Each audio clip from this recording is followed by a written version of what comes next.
আমি একদমই ঘুম থেকে সকালে উঠতে পারি না। আমার খুবই খারাপ অবস্থা হয়ে যায়। বাট সেই দিন আসলে আমার ক্লাস ছিল। দ্যাটস ওয়াই হচ্ছে আমি ঘুম থেকে সকাল, সকাল সেদিন উঠে গিয়েছিলাম। এবং সকালে ঘুম থেকে ওঠার পরে একটা ব্ল্যাক কফি না খেলে হবেই না। কারণ আমার তো ঘুম কাটাতে হবে। আর না হলে আমার মাইগ্রেন উঠে যায় যদি আমি সকালে ঘুম থেকে উঠি আরকি। সো ঘুম থেকে উঠে একটা ব্ল্যাক কফি খেয়ে আমি রওনা দিয়ে দিলাম আমার ক্লাসের জন্য।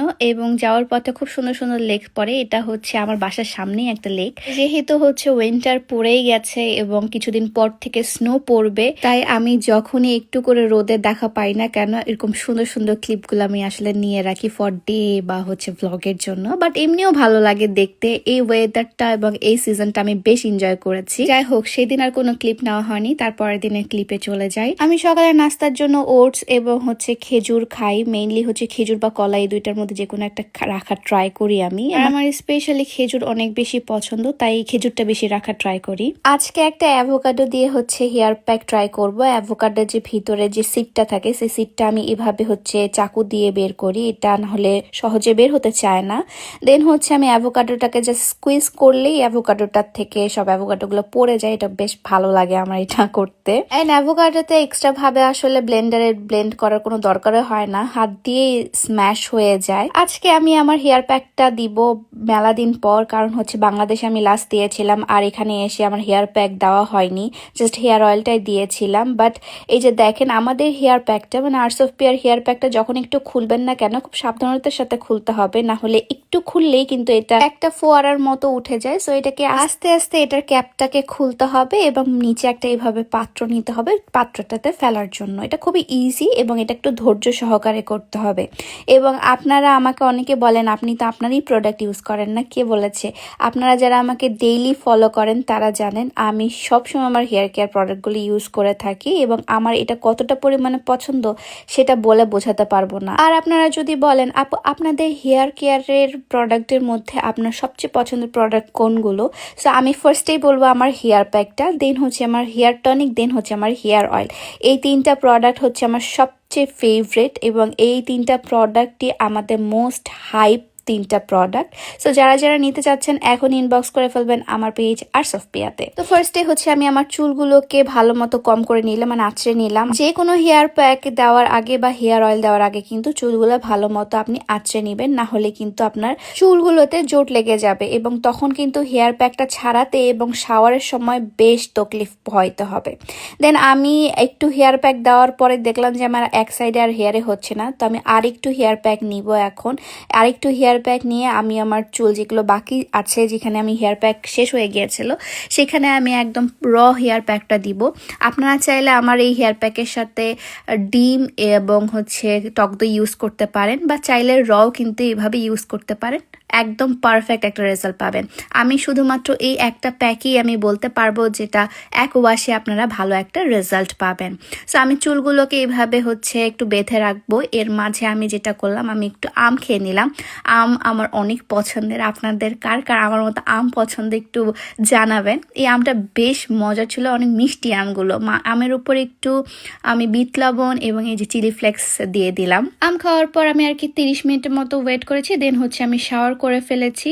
শাওয়ার করে আমি আমার হেয়ারটাকে ভালো মতো হচ্ছে সোক করে নিব, মানে ওয়াটারগুলো সোক করে ফেলবো। দেন হচ্ছে আমি আমার স্কিন কেয়ারে চলে যাই। এখন আমি আমার স্কিন কেয়ারের জন্য ফার্স্টে যে সিরামটা ইউজ করি সেটা হচ্ছে কর্ডেলের এই সিরামটা আমার মোস্ট ফেভারিট এবং আমি এটা কতদিন ধরে যে ইউজ করছি।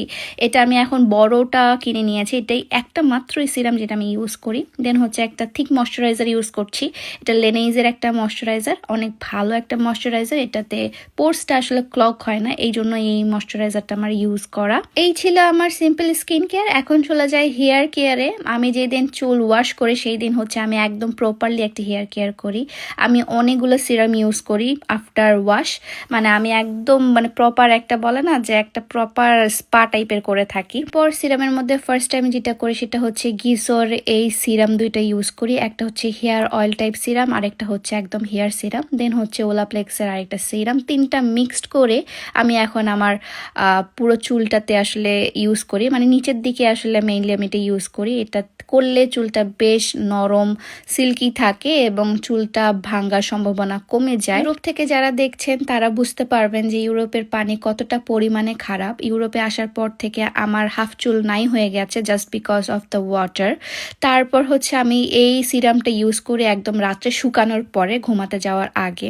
ইউরোপের পানি খুবই খারাপ, চুল উঠে অনেক বেশি, মানে বলার বাইরে। এখানে কোনো প্রোডাক্টই কাজ করে না কারণ পানি খারাপ থাকে, আর এখানে ঠান্ডা থাকার কারণে গরম পানি দিয়ে সবসময় শাওয়ার করতে হয়, এই জন্য আরও বেশি আমাদের প্রবলেম হয়ে যায়। হাতে পায়ে ময়শ্চারাইজার ক্রিম দেওয়ার পর আমি রেডি হয়ে নিয়েছি কারণ হচ্ছে আজকে একটা বার্থডে পার্টিতে আমি যাচ্ছি। আসলে প্রথম নেদারল্যান্ডে আসার পর আসলে আমি কারোর সাথে তেমনভাবে মিশতাম না বা জানতাম না, আর এখানে বাঙালি কমিউনিটি কম থাকার কারণে আসলে তেমনভাবে কারোর সাথে সেভাবে কপ আপও করতে পারতাম না।